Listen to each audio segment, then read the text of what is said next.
Today, I will be talking about 10 reasons why you shouldn't consider moving to the UK as an immigrant. I want to say a big thank you to all my 50 subscribers. I was going to say 50K, but we're going to get there. So if you are watching this video by chance, please do me the honor to subscribe to my YouTube channel.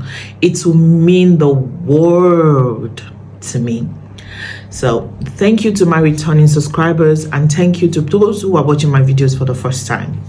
Without wasting so much of your time, I don't want to waste your time at all. So I'm just going to dive in straight to what today's topic is all about. 10 reasons why you should not consider moving to the UK as an immigrant. Okay?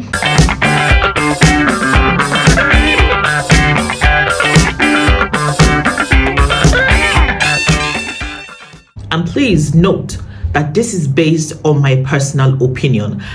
Firstly, I'll be talking about the cost of living. So the cost of living right now in the UK is so expensive, so high. And due to the CPI rates that increased in February, so this increased by 10.1%. So this simply means that if you have a contract, for example, there are some contracts that are based on CPI rates. So if this goes up, automatically the price of whatever it is you think you were paying last year increases for this year. Okay, so let me give you an example. For example, you got a phone contract. Let's say if you got a phone contract and last year you were paying £20, but because of the consumer price index, which is the CPI rate, your price obviously will change from £20, right, to let's say £24. So that's an increase in price. And another thing is the retail price index that increased by 13.8% as well. So which has made the total cost of everything in the market expensive. So it is so expensive right now. Cost of living is expensive, food is expensive. My rent increased this last month by £100. I have a friend whose rent increased by £500. You know, it's been crazy. My water bill went from £25 to £28. My council tax went from £128 to £132 or something, you know. And my electricity bill went from 159.34 to 222.24. So when I talk about the crazy increase, this is what I'm trying to explain. The cost of living is so high. And of course, the minimum wage recently got increased, you understand, by basically £1, or probably it's not even up to £1. But still, this will still not cover up the cost of all this increase we are experiencing. So my second point is no childcare support for immigrants. So although you signed up for this, you were told from the beginning that you will not be entitled to public fund. You know, we all just say, yes, I beg, make I just jackpot, let me just jackpot, you know, let me just get there, let me just get out, and when I get there, I will manage, you know. Hey, God. I gave birth to my son, and my son has not even gone to school. He's just 1 year. He would have to be with us until we are able to figure out as a family, maybe by the time he's 2 or maybe 2 years and 6 months, to think of what we can do to put him in school. Because the schools around me at the moment is £85 per day. I'm not even kidding you. £85 per day. That's like the minimum we saw. We've written to so many schools and they're like, oh yeah, it's £100, £120. The cheapest we saw was £85 per day. So imagine that you're a single mom and you have to work. Maybe you came into this country maybe like as a care worker or something, or as a student. How do you take care of your child? Where do you get to put your child? So these are the things you need to also consider. Let's just do the mathematics right now. You're earning £85. Let's say you're earning, let's say £10 per hour, for instance, right? Or £11 per hour, for instance, in a day. That's how much? And you do 8 hours. Let's say 10 times 8 is what? That's £80, right? Okay, now you now put your child in a school, and the school is telling you that the minimum they can charge you is £85. So you will go out and work and come back and carry the same £85 that you work throughout the whole 8 hours to give to school. Just wait until they're like 4, when they can go to school and not be able to pay a dime, because it is expensive to put a child in school. If you are a citizen or married to a citizen, yeah, of course the government pays 80% of that and you get to pay 20% of the stamp. So that would make your life easier. Imagine me paying £200 to send Jaden to school every month. The way I will bond, even from 6 months, I will have bundle him to school so I can have me time and be able to have a breather. But as an immigrant, it's been so difficult. I had to leave my job that I love so much to start working from home. The third reason is there's no straight pathway to citizenship. My fourth reason is the chance of getting sponsorship in the UK is very slim. Not care work. I'm not talking about care work, because that one is like pure water everywhere. And please, it's not everybody that will do care. It's not everybody that will do care or do support work or do any of these health related jobs. It's not everybody that is destined for it. You need to also fine-tune your life and know the direction where it is going. You understand? So except you have passion for caring for people, then fine, you can go through that pathway to get your citizenship. But if that's not what you want to do with your life, and that is not where your ambition and goal is, then I don't see any reason why you should be, you understand, you should be doing a care job for 5 years, 3 years, because you want to secure your paper. Except, like I said, it depends on what is priority to you. Now, getting sponsorship on other job is quite hard. You just have to consistently put in application and keep pushing, but it is just very slim.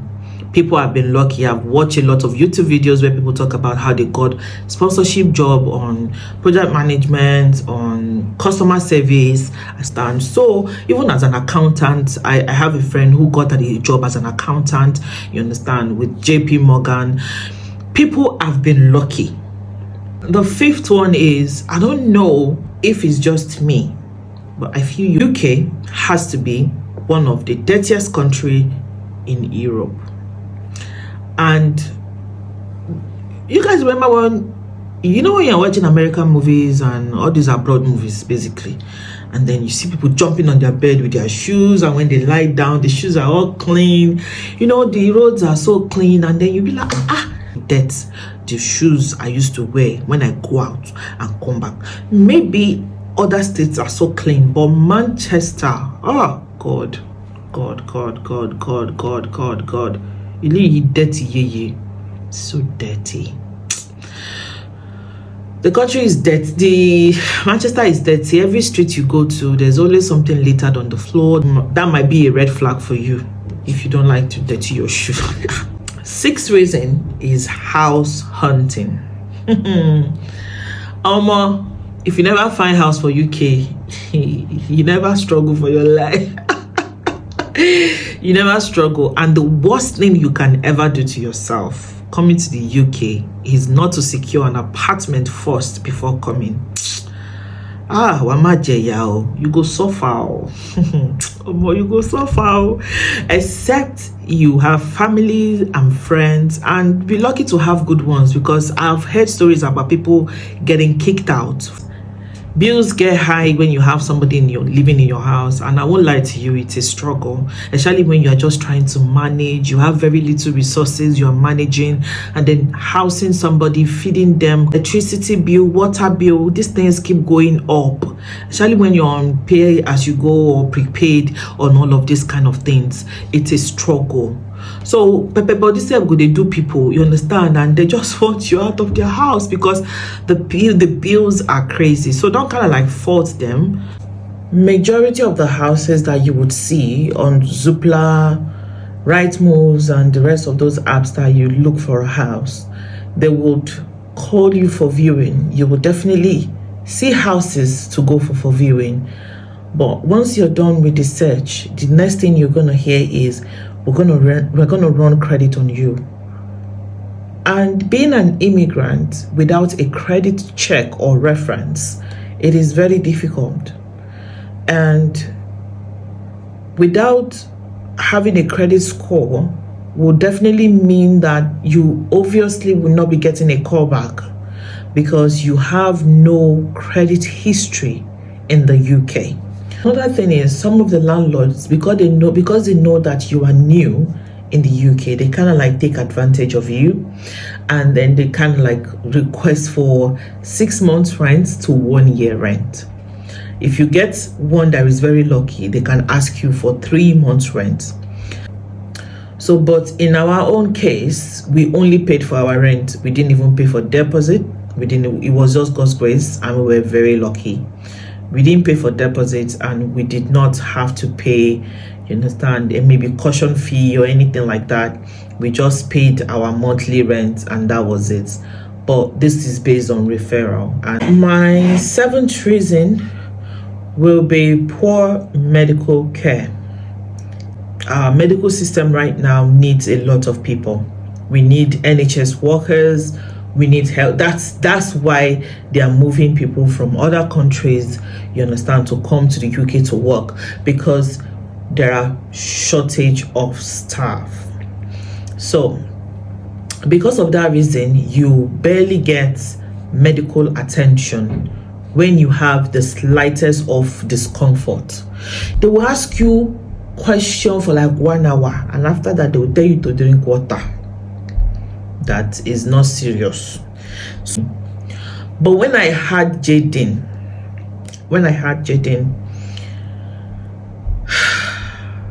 it was amazing. I'm not gonna lie, it was beautiful. I had the full medical attention, you know. I never for once, had any complaint. Children are priorities in this country. Pregnant women are priorities. So there are there are situations where they prioritize, people. My husband has been going through his medical rounds since August. Still, he hasn't gotten his surgery done. So for his own situation, it's not a priority. Like it's not pressing. Do you understand? But pressing situations like kids, babies, mothers, like pregnant women and stuff, those are priorities. So you can go to the hospital at any time. You'll be sure that you'll be well attended to, with or without an appointment. So, but in Nigeria, it's quite different. In Nigeria, you can just take yourself, same day you get your medical care with your money. Well, here, even with your money, my dear, you need an appointment.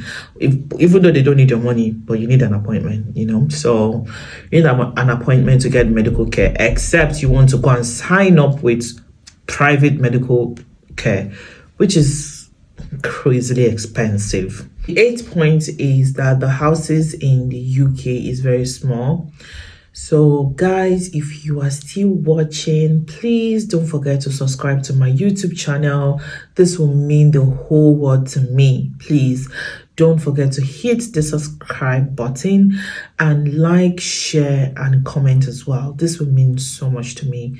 Thank you. Number 9 is the cost of renewing your papers as an immigrant. Renewing your paper is like, when somebody's screaming, just bring back all the money you have worked for the whole year back to me.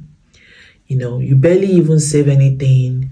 You barely, especially when you have like a minimum wage, only you alone, you are paying like 3,000 just to renew your papers, and the other to pay. So that one alone is giving me a headache. So the last one is a very sensitive topic for me, being that you don't get help. There is no help in the UK.